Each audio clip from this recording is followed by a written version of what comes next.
Welcome to Algorithm Seminar.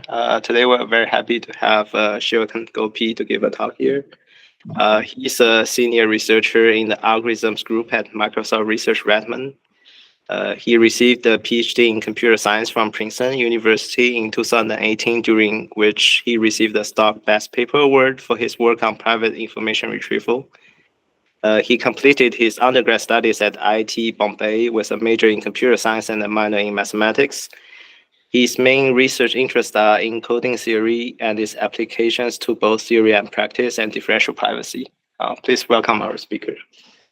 So thanks for the invitation. I'll talk about DP synthetic data via foundation model APIs. This is joint work with Zenan Lin, Janardhan Kulkarni, Harsha Nori, and Sergey Ekinen from MSR. So we all know that there are lots of attacks on like neural networks which are trained without privacy guarantees, and especially this is a problem for generative neural networks. So on the left you can see an attack by Carlini et al. On stable diffusion, which is a popular image generation model. And there's this unique image in the training set of some person named Anne Graham Lotz. And if you just give that prompt, the stable diffusion model reconstructs this image perfectly. And this image doesn't even appear multiple times. I mean, we don't know exactly how many times, but probably they didn't put too many times that it remembered this unique image. And similarly on GPT-2 and other language models as well, like you can give it a prompt and it'll output some sensitive information like emails and addresses, phone numbers, and so on. So if you train your models without privacy, then these models can memorize this private data, and then they can an attacker can reconstruct the training data during inference time. And if you have access to model weights, it's even a bigger issue. And this is more pronounced for generative models. So one way to solve this issue is, It's a bit laggy. Yeah, it's a bit laggy. So one way to solve this issue is differential privacy. And differential privacy, I think most of you know the definition, but so the idea is that, a model is trained with differential privacy, means that if it is trained on two adjacent databases, one with the user and one without that particular user, an adversary looking at the final trained model, you cannot distinguish whether this particular user's data was used in the training algorithm or not. So, and this is a rigorous definition. It just means that the model distribution, the output distribution is close on adjacent databases. You can't distinguish these two. And this was first defined by work McSherry and Smith in 2006. And it is becoming the privacy standard that is accepted in industry and also the government. So in this talk, I'll talk about DP synthetic data. And I argue that it is the holy grail of DP research. I mean, the state of DP research is that we need to design a differentially private algorithm for every problem that you need to solve on private data. Like every time you need to apply an algorithm on private data and learn something from it, you need to make that algorithm private. So you need to design a new algorithm and then also implement, which is a nightmare and is also the biggest bottleneck for DP adaptation in practice. So, but if you instead create DP synthetic data, so you take your private data and create a differentially private version of it, which is qualitatively and quantitatively similar to your private data, then this is the only algorithm you need to design, and then you can use existing non-private algorithms on it. And it has so many other advantages, like you don't keep losing privacy every time you run a DP algorithm. You just do it once, and then you just run the non-private algorithms. And you can also get more samples than the private data. And this is, as we will see, it's useful for downstream training and generalization. And it's also ISON, which makes it easier for engineers to debug their code and also do better analysis.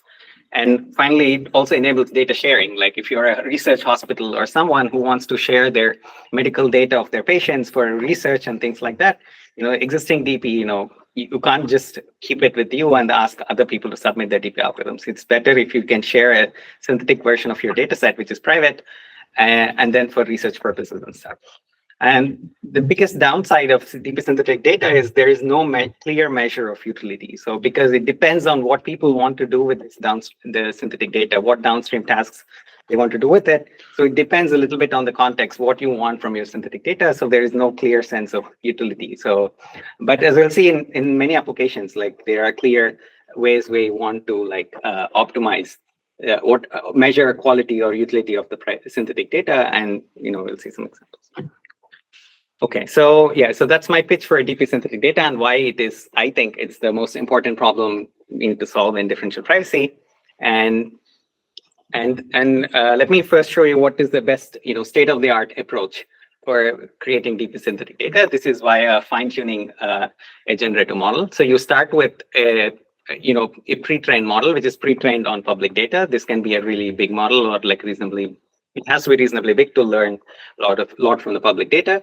So then you have this pre-trained model, and then you take this pre-trained model and then fine-tune it using DPSGD on private data, which means that the fine-tuned model is now differentially private with respect to this private data set. And now with this fine-tuned model, you ask it to generate DP synthetic data. Okay, so these models are a generative model, so you can ask them to generate. And since it is fine-tuned on private data, hopefully it learned the enough information from private data to mimic for it to generate something which looks like the private data. So this is the state-of-the-art approach, but it has its some problems, and so I listed some of them. So first thing I want to say is that it has significant engineering efforts. Like it's not easy to train models because you need to set hyperparameters and you need to babysit this training sometimes. And especially with DPSGD, it is even harder because most engineers are not familiar with it. You need to retune all the hyperparameters than before. And also it has memory issues and things like that. So this is a hard engineering effort. And sometimes there is also not enough private data for the pre-trained model to adapt during the fine-tuning phase. And also you need to have access to this pre-trained model the weights of the pre-trained model, because, for example, you cannot fine-tune GPT-3 or GPT-4 because you don't have access to weights of these models. Okay, so this is a state-of-the-art approach, and meanwhile we are seeing that these foundation models and APIs are getting increasingly popular in the world, right? Like foundation models are these really large models that are trained on humongous amounts of data, like GPT-4, PaLM-2, Llama, for example, and for text, and Stable Diffusion, DALL-E 2 imaging for images. And these foundation models have really nice properties. And I think in the GPT-3 paper, they showed that these large models have this amazing ability called zero-shot or few-shot learning. What that means is you don't really need to even fine-tune on your private data. You just give a few examples of your task that you want to do, and then it suddenly is able to generalize and do your task. So basically, you just take your foundation model, you give it a few examples, there is no training needed, and it's already doing very well. And because of this amazing ability, people stopped training or fine-tuning their own custom models. And these foundation models are available through APIs. So anybody can call an OpenAI API or Google's API or Microsoft's API, and then run these foundation models for inference on their data, which makes it really easy for people to use it. And we have seen an explosion of companies, apps, startups, using these APIs to build cool stuff. And because there is no fine-tuning, you don't need GPUs and things like that, no hyperparameter search, and you don't even need really good engineers to babysit these training models.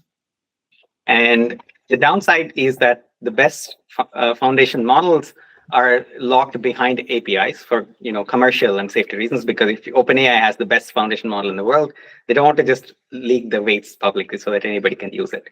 So these are locked behind APIs, and there's also safety reasons. People are worried what happens if you release the weights to the public. They can misuse these models. So because of this, looks like this API model is here to stay. So this is the most powerful foundation models are most likely be behind APIs, and we can't access their weights. So because of these reasons, we propose a new approach for creating synthetic data, and this we call DP synthetic data via APIs, DPSDA. So, and this is the picture. So here we have a foundation model, which is with an API provider. So this is an external party like OpenAI or Anthropic or Google or Microsoft. And let's say I'm a research hospital who has some private data with me, and I want to share this private data for research purposes to to the world. So I need to create a private synthetic version of this data. So what I don't want to fine tune a model by myself. I want to use an API access to this foundation model, which is very easy. So what our algorithm does is it takes this private data and then it makes some queries to the foundation model, which is provided by this API provider, let's say OpenAI. And you're also guaranteed that these queries themselves don't leak information. So these queries are also differentially private. And then you get some answers back. And then, this is some interaction between the API provider and you. And at the end of this interaction, we are able to produce like DP synthetic data. And the trust boundary is that, the hospital is never revealing their private data, even to the API provider or like to the external world. So the data stays with the hospital, and whatever is exposed outside the hospital is differentially private. And moreover, there is no model training at all. So this DPSDA algorithm doesn't train any models. And moreover, because we're only using API access, we can use powerful foundation models with unknown weights. So any questions about the model itself?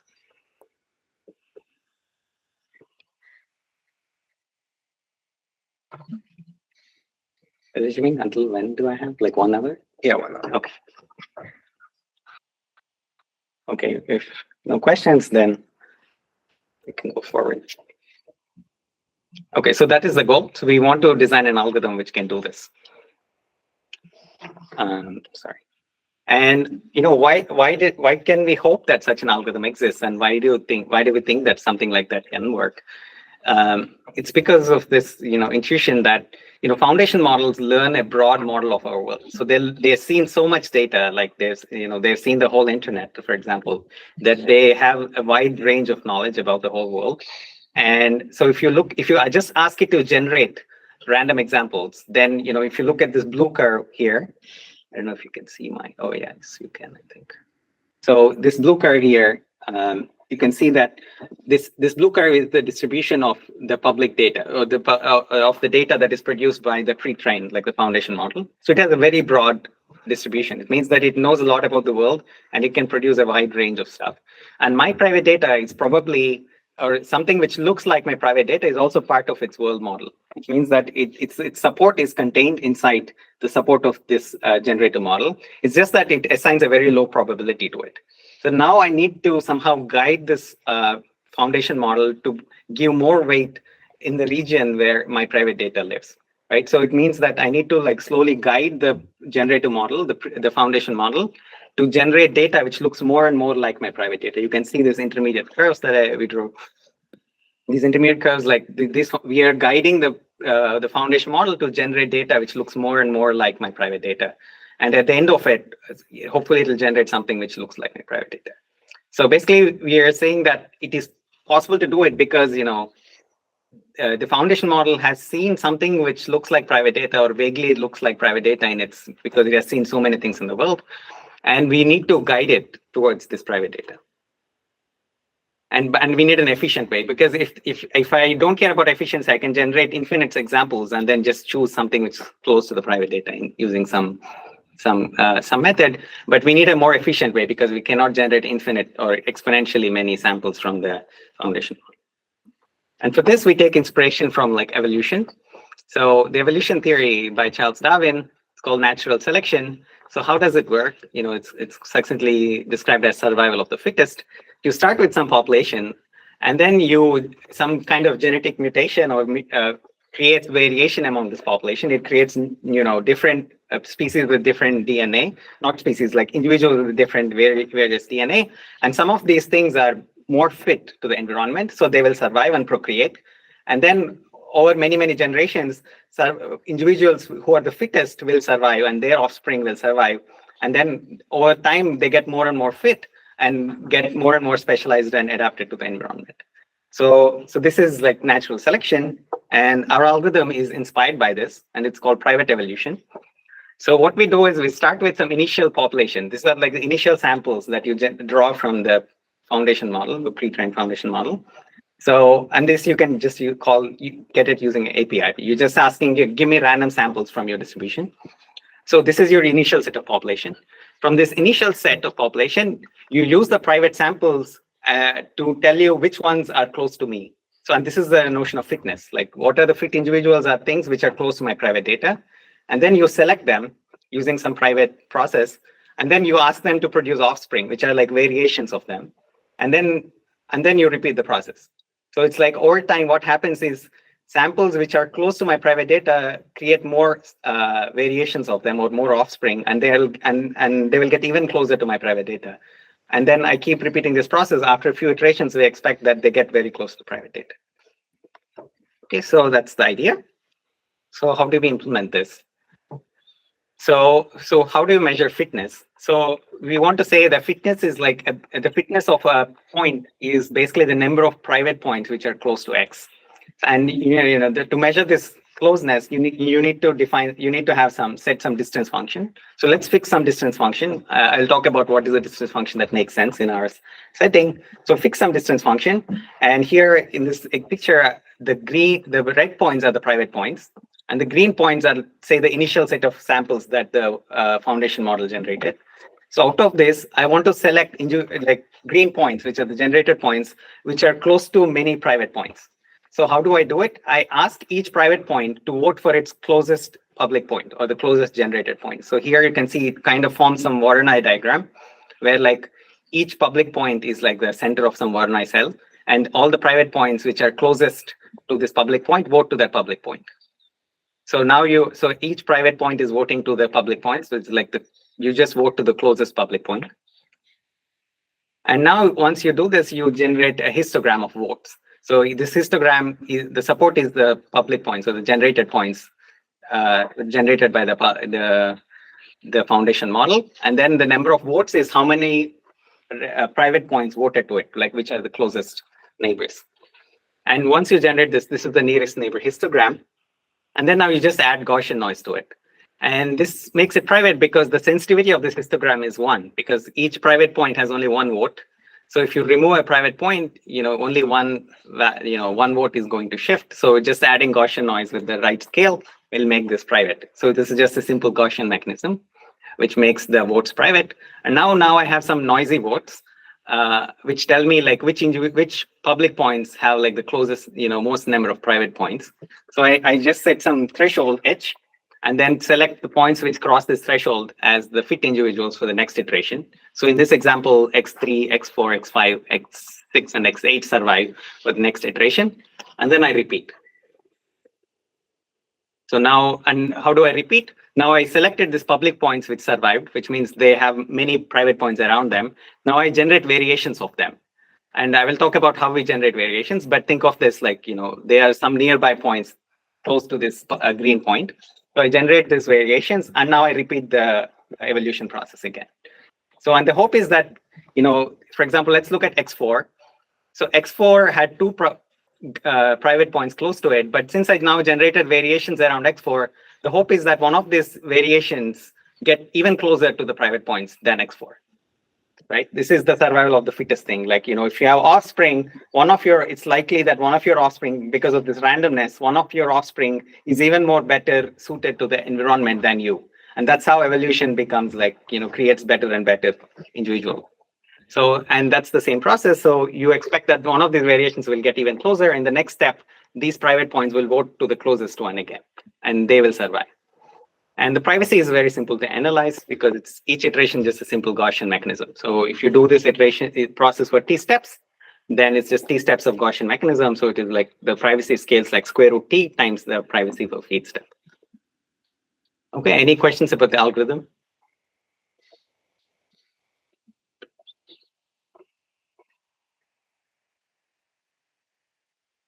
Cool. So that's it. So that is private evolution. So now I'll show you like how well it does in experiments. I was surprised how well it works because I didn't expect it to work that well. So we use diffusion models in our experiments. So in our experiments, we in this paper we only looked at images. How do you create synthetic images? In future work, we also plan to look at text and other modalities.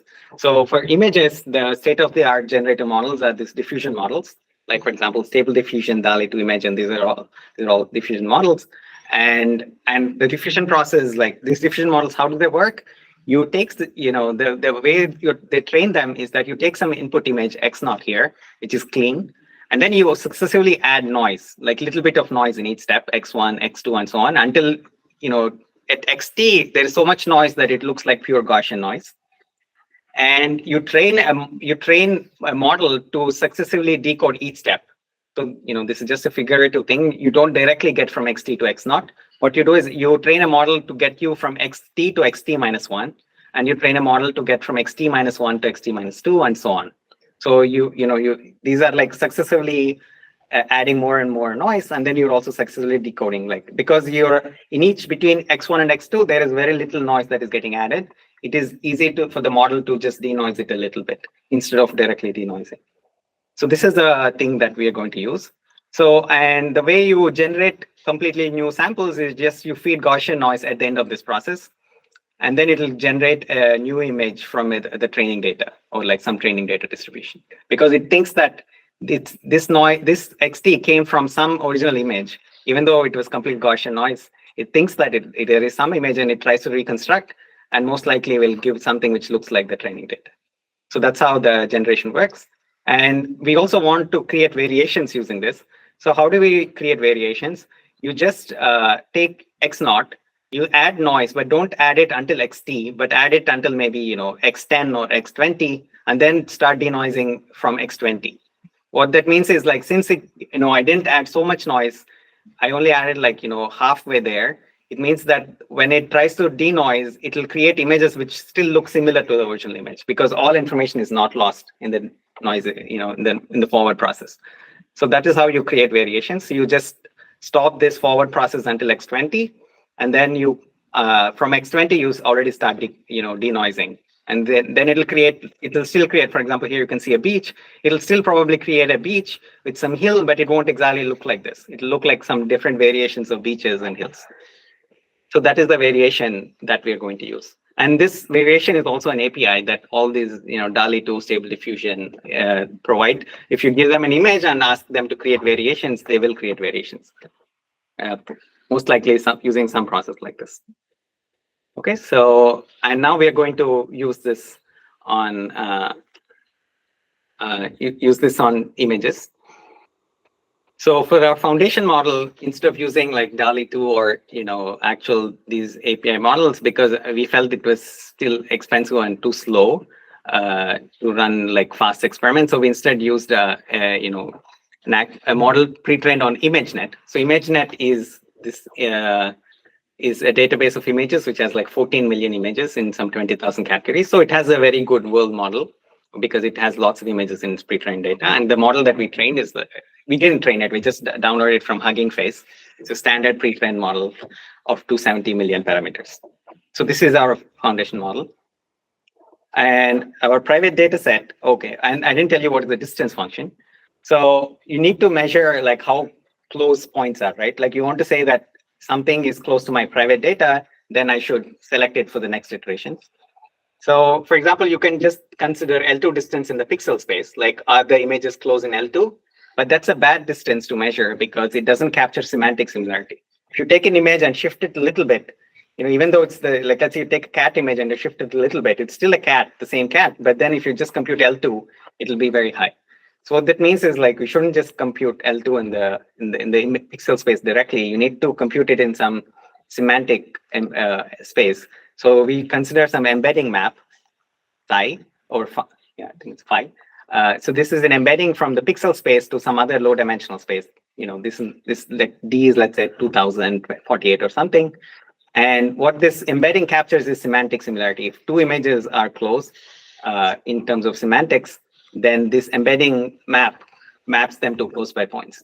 For example, you can take this embedding to be the last few layers of a network pre-trained on ImageNet, or you can also think of clip embeddings. If you have seen clip model from OpenAI, that also is supposed to do this, like it captures semantic similarity of images. So this is also a standard map. You can you can use any standard map from Hugging Face or something like that. Okay, so that is the distance function we'll use. And these are the results we get on CIFAR10. So CIFAR10 is our private data now. So CIFAR10 has about 50,000 images in 10 categories like bird, car, cat, deer, dog, frog, so on. And what so you see that actually here, it's actually a good data set because, these images, these categories are probably also there in ImageNet, but it's just that ImageNet has so many images. So this is like a really small subset of all the images that are there in ImageNet, but it's not a direct subset. It's just that similar images are there in ImageNet. It's not the exact image is not there, but there are birds, there are cars, and so on in ImageNet. So now our private evolution needs to guide the public model to produce images which look like CIFAR10. So therefore, it should only produce things in these categories and so on. And there is a way to measure quality of the synthetic data. This is called FID score. It's called Frechet inception distance. And lower the score, the better it is. Like if the score is very low, it means that it is very close to the private data.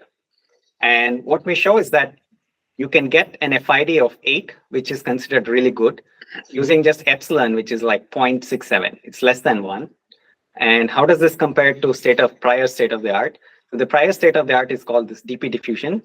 So it is the thing I said in the beginning, which is like fine-tuning a pre-trained. It's the same ImageNet pre-trained diffusion model. You fine-tune it on private data and ask it to generate images. So for that, to get a similar FID, you need an epsilon, which is like 30. So it's like, it does so much. So this is this yellow curve here. This is the fine-tuning prior state of the art, which is based on fine-tuning. And this red curve is the one we get. So it is like you get much lower FID score you get the same FID score of 8 using like epsilon, which is 1, instead of epsilon, which is 30. So it does work like surprising. This was very surprising to us that, it even beats DP fine-tuning. But another way to think about it is that really we are using very little information from each image, right? Like whereas in DP fine-tuning, we need to, because we are privatizing gradients, these are high dimensional things. So to learn a lot from it, you need to add a lot of noise. Otherwise, because a high dimensional gradient has lots of information in it. So to mask it, you need to add a lot of noise. But here we are getting very little information from each image. It's just voting to its closest point. So it's like, much less information that you get from each private image, but still like it works. So therefore, you need to add less noise. That's my intuition, but we need more experiments to explain more details of the FID measure. So yeah, so I can explain that. So FID means Frechet inception distance. So what that means is, how do they calculate it? So remember, we use this embeddings to compute semantic similarity. So this Frechet inception distance also computes embeddings of all the images. So it computes embeddings of all the CIFAR10 data. It also computes embeddings of all the synthetic data that we generated, and then computes how close they are in Wasserstein distance. So Wasserstein distance is like a measure of how close two distributions are in terms of if you can perturb one distribution a little bit to get to the other distribution. It's also called Earth-Mover distance. So that's how they compute this FID score. So it's a measure of Wasserstein distance. There is a slight complication, which is like the first fit a Gaussian and then compute the Wasserstein distance between that. But anyway, the intuition is that it is some measure of Wasserstein distance. So the lower, the better. Is there another question? Yes. Yeah, I just have a question about something you talked about a minute ago. So comparing, say, your approach to DP diffusion and the fact that I think you said that, right, in DP diffusion, you're paying your differential privacy costs on the gradients. In your case, you're paying it sort of at the sampling, at the natural selection phase, right? Right. So it would seem then that, right, and in this example, your method is clearly is better. But how does it work when natural selection has to do a lot more work, right? Like if there's a lot lower support in the public data for the private, I would imagine like natural selection has to do a lot more work. And so does that shift at all the privacy trade-off? Yeah, that's a great question. So that will be answered in the next slide, because we also ran an experiment where there is a large distribution shift. Cool. So Thanks. yeah. But that's a great question. Like if your private data is already kind of well aligned with the public data or like contained in the support of it, then it should be easier for our algorithm, right? But if it is very different, then private evolution has to do a lot more work to get there, right? So, and we'll see this in the next slide. Yeah, and then I also have a picture here of like, actual images that are generated. So on the right is the real samples from CIFAR-10. So each row is a category. So the first row is birds, second row is cars. I don't know if you can see it, but the third row is cats and so on. And and these are the images that are generated by synthetic data that is generated by our algorithm. You can see that the first row is all birds and second row is like cars and so on. So it works pretty well. You can see more images in the paper. We also like look at, we sample some images from the private data. Like for example, this bird here. We look at what are the closest neighbors in the private data, because this thing has survived because some private data has voted for this thing, right? Which means that there should be images which look like, or at many images which look like this bird in the private data. Otherwise, this wouldn't have survived the evolution process. So we look at, for each synthetic data sample that we generated, we look at what are the private points closest to them. And you see that there are indeed many birds in this pose and this kind of color and so on. And similarly, in this car, there are many cars which look like that and so on in CIFAR-10. Okay, so that's the experiment on CIFAR-10. And this prior work by DP diffusion, the state of the art, is from DeepMind by Sahra Galebi Kesabi et al. All differentially private diffusion models generate useful synthetic images. Okay, so and then I was talking about how there is no clear metric of utility, right? Because ultimately we create the synthetic data and then there is this FID score, but it's just a proxy for how well my synthetic data is it mimics the original data. So but we need like more concrete measures. So one concrete measure is like I have some downstream task that I want to do, let's say downstream classification task. So for example, on the CIFAR-10, I can train a classifier from scratch on private data and see how much accuracy it gets. And then I can also train a classifier on synthetic data and then see how much accuracy it gets on real test data, right? So it's basically like if my synthetic data is really capturing the 10 labels very well, then it means that this classifier should also generalize to real data. And this is how, and this is that experiment. So in this blue curves are DP diffusion, which is the fine-tuning based prior SOTA. And you can see that they get an accuracy of like about 85%. And our method also gets a similar accuracy, but with a smaller epsilon. And in fact, and there's also this number of samples, which is like, because we are creating synthetic data, we don't need to be constrained by, if my original private set only has 50,000 examples, but here I can generate more of them. Here, for example, we generated 250,000 to 1 million samples of synthetic data. And as we see, if we generate more and more synthetic samples, the model generalizes better and better. So the test accuracy goes up.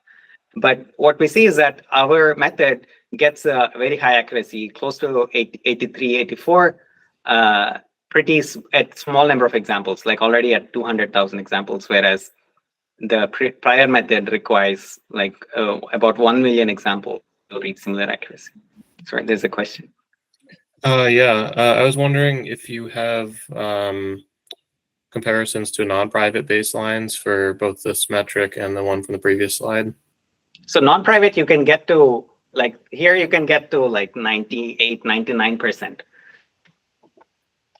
Okay, and then another question, another baseline I'm wondering about is, what is the state of the art for if you just wanted to directly train the classifier without going through synthetic data first?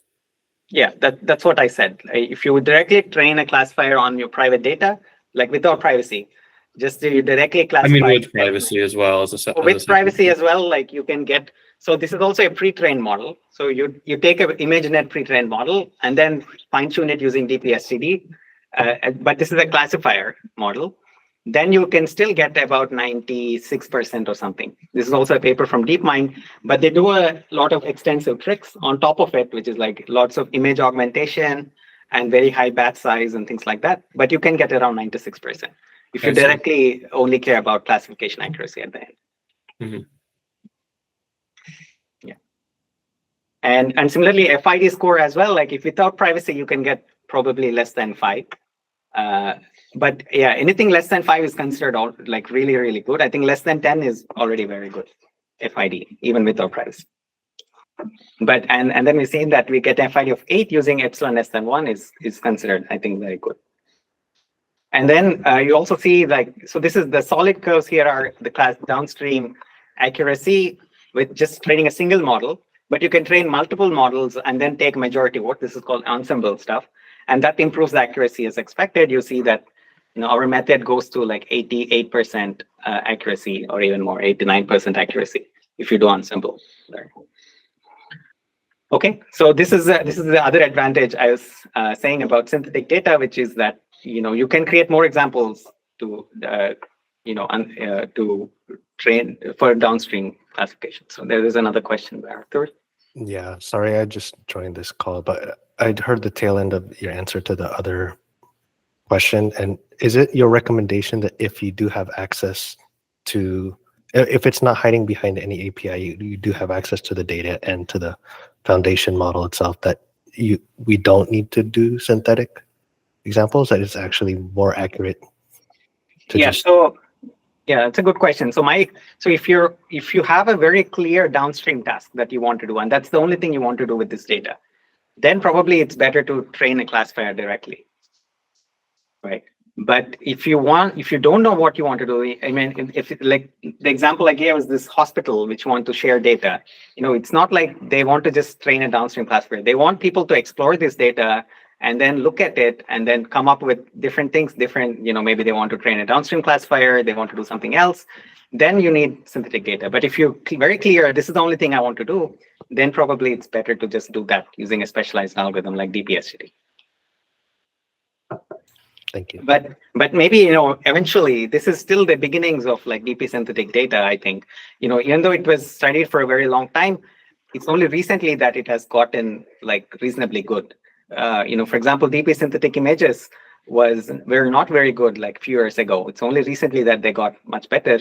But hopefully, in the future, if we can create really good DP synthetic data, then as I was saying, it is a much better and scalable solution to apply DP. Because once you get your private data, just apply this one DP algorithm and then store this private, synthetic data and then do whatever you want after that. And you don't need to keep paying privacy costs every time you do something with it. Okay, so this is another experiment where we show that. So as I said, in our experiments, we use this 270 million parameter model. And then we wanted to check whether like we can use a smaller model. And then you see that, 100 million parameter model, it just converges much slower. Like, we see that the larger the model, the faster you get the lower, faster the FID score drops. This is the privacy versus utility trade-off. You see that larger models give you a better privacy versus utility trade-off, which shows some evidence that, if using this larger foundation models, we can further improve the performance. And the fact that we don't need any weights means that you can use all these models behind APIs as well. Okay, and this is the question that someone asked, which is about like a large distribution shift between the pre-training data and the private data. So here the pre-trained data is still ImageNet, which is this set of images collected, 14 million images. And the private data is this Chameleon 17 data set.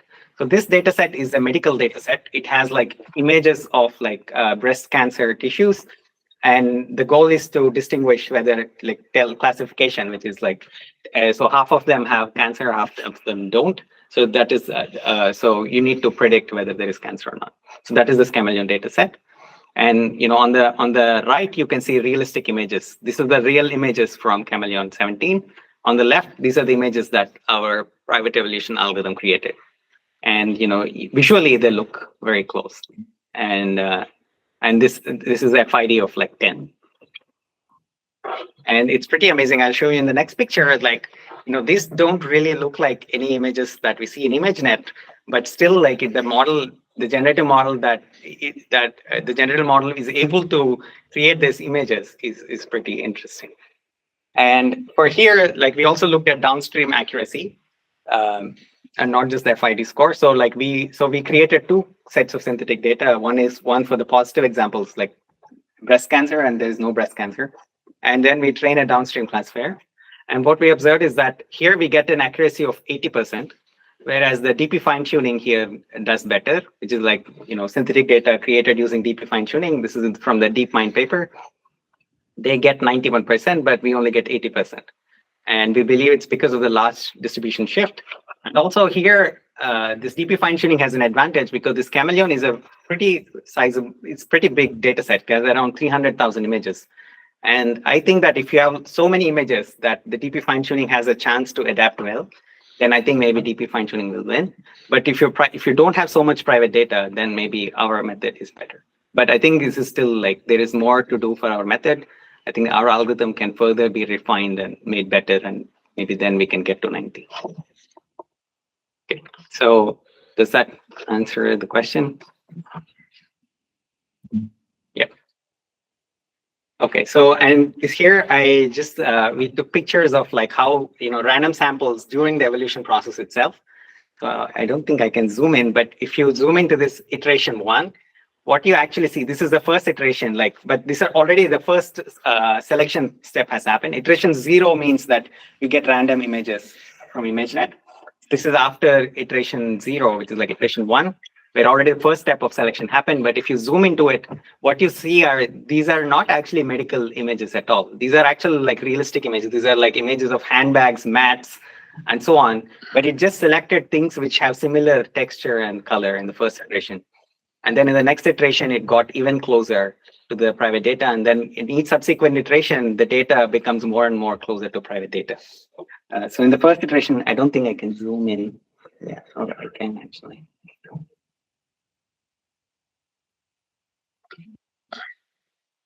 You can see pictures of like pants. This is some pair of pants, and this is like a mat, and so on. So, and this is like some spoon. So these are all like actual real images. So that's what it generates in the beginning, and then but then it slowly gets closer and closer to private data. Okay, so we also did a fun experiment with stable diffusion. This is a real cat. This is Zinan, one of the co-authors' cat. So we took like 100 images of this cat and 100 images of this cat. So this is like Cookie and Doodoo. And we ran private evolution with stable diffusion as a foundation model. And these are the synthetic images that it created. I think it captured the Doodoo very well. Like this is the synthetic versions of Doodoo. And this is the synthetic versions of like Cookie that we created. Okay, so in some remaining time, I want to give some theoretical evidence of like why is private evolution a good algorithm. So as I said, we want to converge in Wasserstein distance. So you can define this problem more formally. Given a private data set, deep private, and your goal is to output a synthetic data set or a distribution or a synthetic images which satisfies epsilon delta differential privacy such that the Wasserstein distance between the private data and the synthetic data is minimized. And you're computing this Wasserstein distance with respect to some metric D, and this metric D depends on the application. Yeah, and as I said, this Wasserstein distance, one like is also called Earth mover distance and so on, but basically it tells you how close these two are distributions in a metric level and not just like. And this problem is closely related to clustering, DP clustering and DP heat maps. I think some of you, some of the audience has worked on these problems. So I think like it will be interesting to see more deeper connections between these problems. So yeah, so this is the goal, and we will show that how well does private evolution solve this Wasserstein approximation problem. So unfortunately, we don't have a solid proof that it works very well, but I'll give you some evidence that it does work, why it works, why we think it works. So firstly, we analyze the non-private convergence. Like let's say I don't add any noise. I just I don't care about any privacy. Sorry, actually, this is suppose epsilon and delta are infinity, not 0. So I don't add any noise. This is not perfect privacy. This is non-private. So I don't add any noise. Then I want to show that private evolution does converge to the true private distribution in Wasserstein distance in roughly O of D steps, where D is the dimension of the embedding space. And how do we prove that? it's actually not too hard. So you fix some private point x, and let's say z is a generated point, which is the closest point to x. So x voted to z in the current iteration. I want to say that in the next iteration, one of these variations will get even closer to x, because x voted to z, z will survive. And then in the next iteration, I'm going to take I'm going to generate variations of z. And let's say, as a simple model, that the variations are just distributed according to a Gaussian distribution around z. Sorry, this is centered around z, not 0. So then I want to prove that at least one of these will get closer to x by some noticeable factor. And what we'll show is that it will get closer by a factor of 1 minus log L over D, where L is the number of variations I create. So it means that if I repeat this process for D iterations or D over log L iterations, then I will converge, like some generated point will get very close to L private. Okay, so it's not very hard. It's basically some kind of calculation. And what happens when I add noise? So yeah, with noise, things get like little hard to analyze. What we do is instead make this assumption that the private points are well clustered. So let's assume that each private point is actually just appears b times, which is imagine you can think that they're tightly clustered, and each cluster has size b. What this means is that all these private points always vote together to a single generated point. And let's say this cluster size is b. And this kind of assumption is necessary, because if your private data is not at all clustered, it means that they are all separated in space and scattered all over the place. Then you cannot create any good synthetic data. Then you might as well just generate random points. It's only when private data is well clustered that you can hope to get anything useful out of it, right? Because because otherwise it will violate the definition of privacy itself. Because if there is only a single private point it far away from everyone else, and if you generate a green point, a generated point close to that private point, then it is a violation of privacy. You can only generate points which are close to many private points. So this assumption is reasonable to understand what is happening. So let's assume that each private point occurs in a cluster of size b. Now these all vote to this generated point together, and then we are adding Gaussian noise. In the previous non-private analysis, we have seen that it converges in d steps.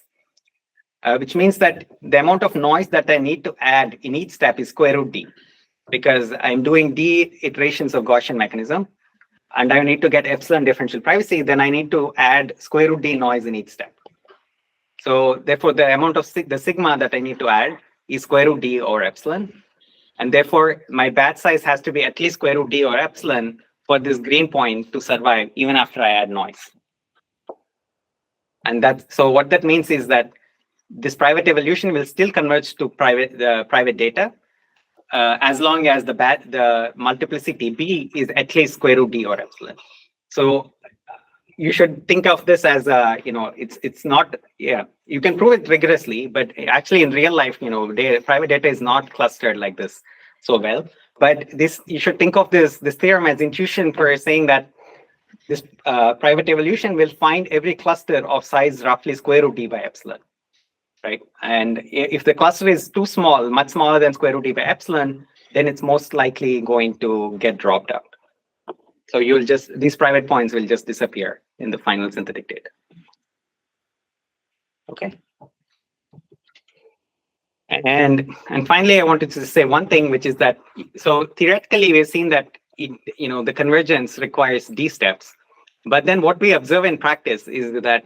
So in practice, the embedding dimension is about 2048 or something in our experiments, but actually it doesn't take 2000 steps to converge. It just converges in 10 steps or 20 steps. So we're why does this happen? Why does it converge so fast? And one reason that we thought of is that it's because even though the ambient dimension is d, the actual realistic images and their embeddings lie on a much smaller dimensional manifold. Imagine this is the pixel space. The set of images form even though the pixel space is very high dimensional, not all of them are realistic images. The set of realistic images form a much smaller dimensional manifold here. And similarly, if you compute their embeddings, the embeddings of realistic images also form a much smaller dimensional manifold. And you can compute the dimension of this manifold empirically by doing variations. Take an image and compute its variations, and then look at the do a singular value decomposition. And then we see that the estimated intrinsic dimension of this manifold is small, like maybe around 150, 160, and not like 2000 as the ambient dimension. And we also see a very sharp drop in singular values. Like, the singular values, this is a power, so follows some kind of power law drop, which means that, the manifold of realistic images and their embeddings actually is much smaller dimensional. And since private evolution only searches within the space of this manifold, like we are not, when you generate variations using the foundation model, the foundation model doesn't generate Gaussian noise around your image. It won't generate all images all around it. It'll only generate realistic images. What that means is that it'll only, the embeddings in the embedding space as well, like I'm only searching in the manifold. I'm never outputting, the variations that I create will never go out of the manifold. They always stay in the manifold. And therefore, like the actual convergence we should expect is the order of the intrinsic dimension of this manifold and not the ambient space. Okay, so that is some evidence, or you can say some intuition for why it is working well in practice. It's I believe that this is the key reason why it works well in practice, that we're only searching inside this manifold and never going out of it. And this is where the foundation model is helping us.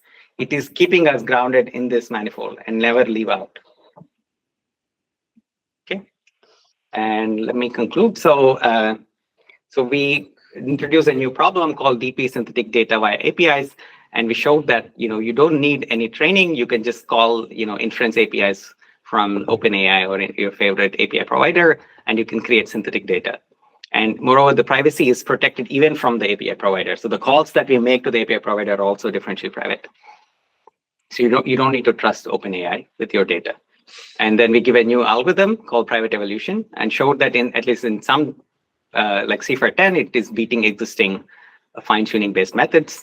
And then in this work, we demonstrated this framework on images, but in future work, we also want to try on text and tabular data as well.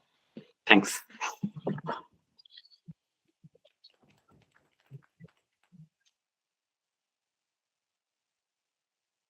Yeah. Can you talk a little bit about conditional versus unconditional sampling? Like, how does this translate to, like, if I give it a context? Yeah, that's a good question. So, for example, in this, CIFAR 10, we need to create 10 categories of data, right? Like cat, dog, and stuff. So what we just do is like run private evolution on each subset of private data separately. So it like take all the cat images and run private evolution on it and so on. Do you have thoughts on how to kind of translate this to arbitrary contexts? At least, yeah, maybe that. Yeah, for example, in text, I think we need to be more creative on what so on. How sensitive is private evolution's performance to setting the threshold? Yeah, I don't remember exactly, but we did have an ablation study. It's in the paper. There is a good threshold where it, if you set too high, then it is do bad. If you set too low, it gets too noisy. So there's a sweet spot for the threshold. So it's in the paper. But there's a broad range of thresholds which work. Yeah. I was curious. This is a really interesting talk. Thank you. The first modality you did this on is imagery, and that makes sense, I guess. I'm curious though. In your future work on text, I would imagine that defining a good distance metric for text is going to be a lot more complicated.